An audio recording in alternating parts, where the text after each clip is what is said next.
Halo guys, selamat pagi, siang, dan malam untuk rekan-rekan semua yang ada di Sayentara Dunia Maya, khususnya YouTube ya. Kembali lagi di channel Semua Belajar, dan salah satu serinya adalah Bispak, yaitu bincang sama bapak-bapak. Nah, hari ini kita kedatangan tamu nih Pak, ya. Namanya Bapak Dinar Agusara. Hai guys, Assalamualaikum warahmatullahi wabarakatuh. Selamat pagi, siang, sore semuanya. Saya kenalin dulu ya Pak ya, Bapak ya. Siap, Jadi siap. Pak Dinar ini itu adalah salah satu praktisi pelatihan training lah, ibaratnya dalam di salah satu perusahaan besar ya, perusahaan besar lah, pokoknya besar banget lah ya. Bisa aja Bapak Hanif ini sekarang ya. Ya, justru begitu Pak, harus besar supaya kita optimis ya kan. Yo, yo, yo, yo, yo. Oke, jadi Pak, hari ini tuh kita mau bahas mengenai webinar Pak. Nah, Oke. mungkin iya, mungkin Bapak udah tahu kali ya webinar tuh apa, tapi saya nanya-nanya dulu nih Pak ya. Gimana Nah, tuh, gimana saya tuh? nanya dulu Pak, Bapak udah pernah ikut webinar belum Pak? Ada beberapa kali saya ikut webinar. Ya, Ada ya, ya. berapa ya? Contohnya apa aja Pak? Pertama, waktu itu ada sosialisasi dari Kementerian BUMN yang terkait dengan akhlak. Jadi ada internalisasi di Kementerian BUMN maupun di seluruh perusahaan BUMN terkait tentang budaya akhlak. Begitu. Oh, jadi semacam corporate, kalau misalkan kita di umum tuh corporate kultur ya, Bapak ya? Betul sekali. Jadi ini BUMN ini lagi menggalakkan nih culture atau budaya di akhlak tersebut gitu, yang di-create oleh Kementerian BUMN. Salah satu foundernya atau pencetusnya adalah Kepala Deputi Bidang Sumber Daya Manusia Pak Alex Deni, seperti itu. Lanjut. Mantap, mantap Bapak ini ya. Nah, tapi saya tanya dulu nih Pak, karena kan Bapak udah pernah ikut webinar, sebenarnya pun Bapak itu sebagai praktisi pelatihan. Nah, menurut Bapak itu webinar tuh apa sih Pak? Webinar itu di mana sekarang sarana pembelajaran untuk partisipan atau untuk para karyawan atau para masyarakat ya sekarang ini ya. Jadi sarana media pembelajaran atau knowledge sharing gitu melalui media. Medianya apa? Medianya adalah elektronik. Nah, ya sekarang ya seperti ini kita lakukan ya kan, medianya adalah memakai, oke saya sebut aja ya brandnya ya, Zoom Meeting ya kan, Microsoft Teams, ya, seperti itu. Jadi dalam jaringan seperti itu. Jadi lebih tepatnya jaringan. Iya Pak, dari webinar itu dalam jaringan lah ya pokoknya. Iya. Maksudnya mungkin bisa nggak sih Pak, maksudnya kita samakan webinar, seminar, dan pelatihan itu sendiri, apakah itu berbeda-beda atau sama atau bisa atau mereka saling melengkapi gitu Pak? Salah satunya di dalam webinar ini sebenarnya kita bisa melakukan apa aja, maupun sosialisasi ya kan, terus media training atau pembelajaran, terus ketiga apa tadi Mas Hanif, coba ulangi? Pelatihan.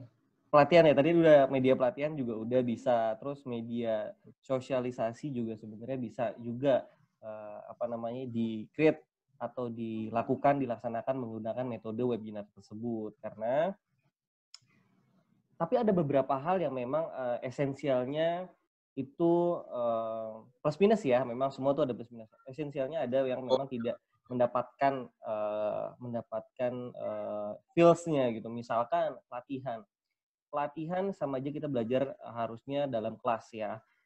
Pelatihan itu ada beberapa macam ya, misalkan kita juga di situ ada praktek juga ya kan, kalau misalnya dalam pelatihan atau praktek, terus discuss ya kan, terus team build ya kan, bisa dalam kelompok ya kan, seperti itu. role play. Nah, itu semuanya itu sebenarnya bisa dilakukan di pelatihan tatap muka atau in-class trainingnya, ya kan. Nah, namun di sini ada kekurangan di dalam webinar. Bisa kita berdiskusi. Oke, kita bisa berdiskusi dalam suatu kelompok atau memang di webinar tersebut. Tapi feel dari sebuah atau yang namanya apa ya, ikatan emosionalnya itu memang itu belum masih kurang mendapatkan dibandingkan pelatihan training seperti itu, Mbak. Ini ya maksudnya mungkin maksud Bapak itu adalah nyawa dari knowledge yang ada di webinar, dan webinar itu tidak bisa tersampaikan dengan sempurna, mungkin seperti itu ya. Ya, Saya dapat. kurang lebih sih seperti itu, Mas Hanif. Kurang lebih seperti itu. Oh iya. Karena kan kalau misalkan kita bicara webinar, si narasumber ataupun pembicaranya tidak bisa tatap muka langsung atau tidak dapat namanya chit-chat atau semacamnya ya Bapak ya. Betul sekali. Kan kalau misalkan dalam media in-class training kan kita bisa melihat gestur tubuh, ya kan, bisa melihat yang namanya kedekatan emosionalnya dalam sebuah praktik ataupun role play yang disajikan pada saat pelatihan, itu kan kita bisa melihat itu semua. Dan lebih tepatnya kalau itu semua dilaksanakan atau mendapatkan itu semua feel-nya, mungkin akan lebih ke apa ya, keserap dengan baik ya kalau menurut saya, Mas Andi. Gitu.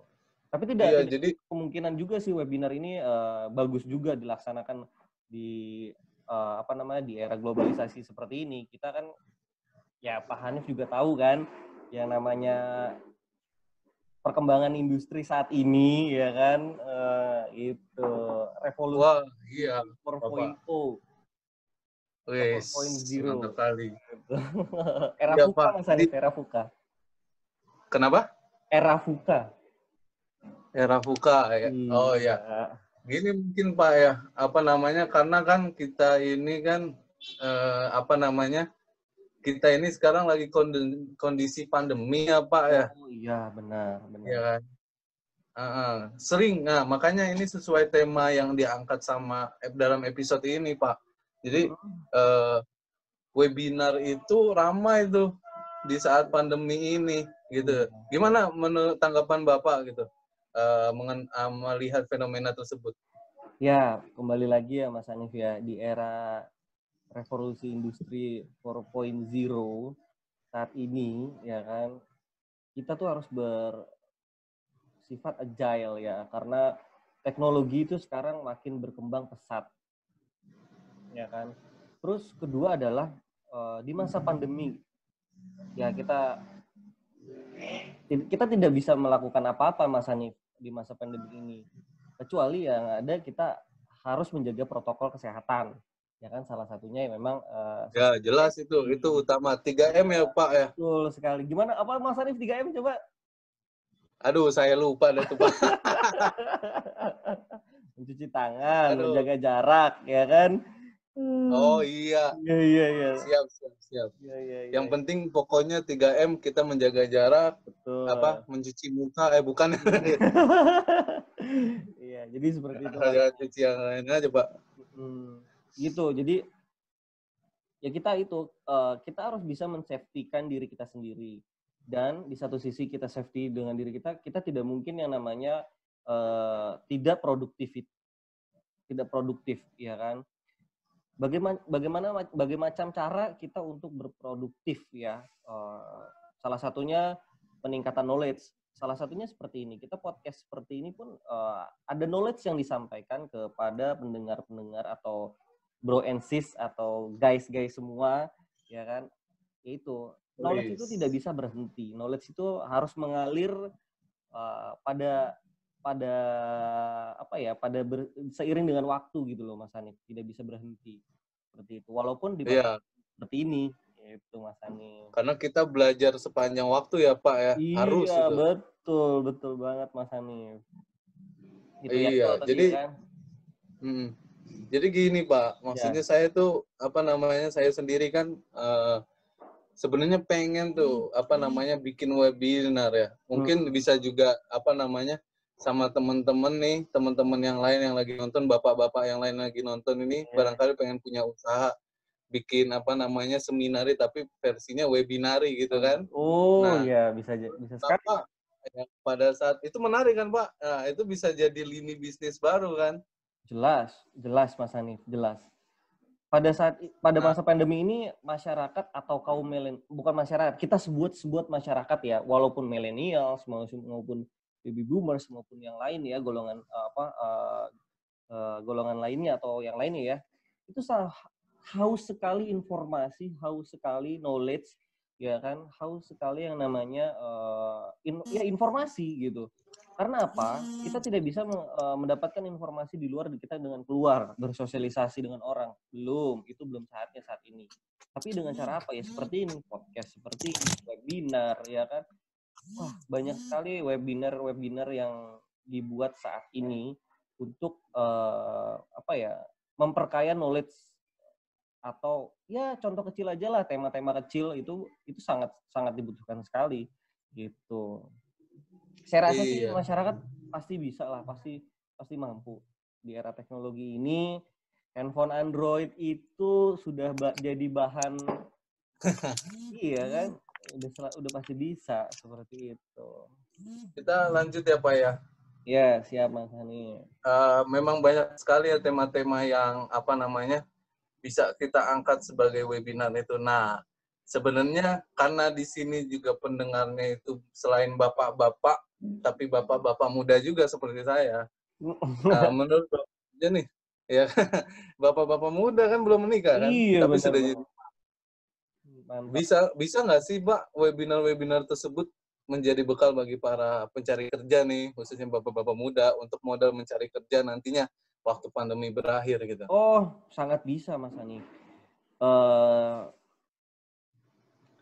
Sekarang begini, dalam rekrutmen, saya kurang tahu, tapi yang jelas sih dalam pada saat interview, pada saat perusahaan-perusahaan yang memang besar merekrut seseorang atau merekrut karyawan atau merekrut pegawainya, itu salah satunya dilihat apa?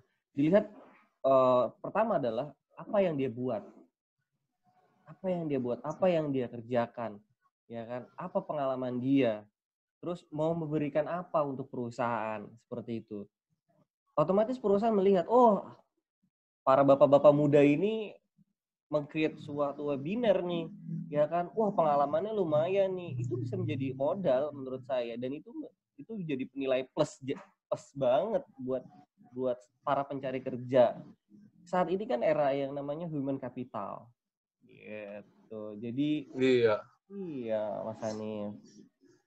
Gitu. Jadi sangat ini sekali, sangat dapat poin sekali kalau misalkan para pencari kerja itu pernah melakukan ini, ya kan, hal yang positif ya, tapi ya hal yang positif ya. Oh jelas, jangan yang negatif dong. Iya, pernah meng-create program ini, pernah melaksanakan program ini, ya dalam organisasi ini, itu akan menjadi poin plus ya bagi perusahaan untuk menilai si calon karyawannya atau calon pegawainya, seperti itu. Iya Pak, ya menarik satu lagi Mas Hanif, satu lagi. Ya mungkin ada note nih. Oke, webinar itu bisa, yang tadi Mas Hanif bilang, bisa menjadi modal, bisa mencari rezeki di situ. Itu dia Mas Hanif. Tanpa kita harus bekerja dengan orang pun, kita menjadi motivator atau menjadi narasumber atau bisa meng-create sini webinar tersebut, itu udah cukup luar biasa kalau menurut saya. Gitu. Iya Pak, karena kan kalau saya tangkap ini webinar ini transfer knowledge, dan knowledge apapun bisa dibagikan menurut saya kan? Yes, benar sekali. Benar sekali Mas Hanif. Ada jadi knowledge sharing itu atau knowledge management itu mempunyai yang namanya metode-metode, ya kan, atau aktivitas-aktivitas. Di situ udah disebutin aktivitasnya, melakukan sharing knowledge. Medianya apa? Ada media namanya elektronik, ya kan? Tidak hanya dengan repository, Tapi ini pun juga bisa dijadikan yang namanya metode untuk transfer knowledge seperti itu. Jadi sih dalam manajemen itu sebenarnya udah ada tuh seperti itu, tapi kita baru menyadarinya aja. Kita baru menyadari bahwa si webinar ini bisa dikatakan dalam knowledge sharing atau knowledge management seperti itu, Mas Andi. Iya, jadi paling segitu aja Pak. Ya, mungkin kita bincang-bincangnya. Terima kasih sudah mau datang ke channel saya, di mana channel saya ini isinya sebenarnya bagi para pembelajar ya, pokoknya semua belajar dari semua lini lah ya. Jadi terima kasih atas ilmu yang bermanfaatnya. Oke, terima kasih para bapak-bapak yang sudah mendengarkan podcast kita berdua. Baik, sampai di penghujung acara, sampai jumpa di episode berikutnya. Thank you. Assalamualaikum warahmatullahi wabarakatuh.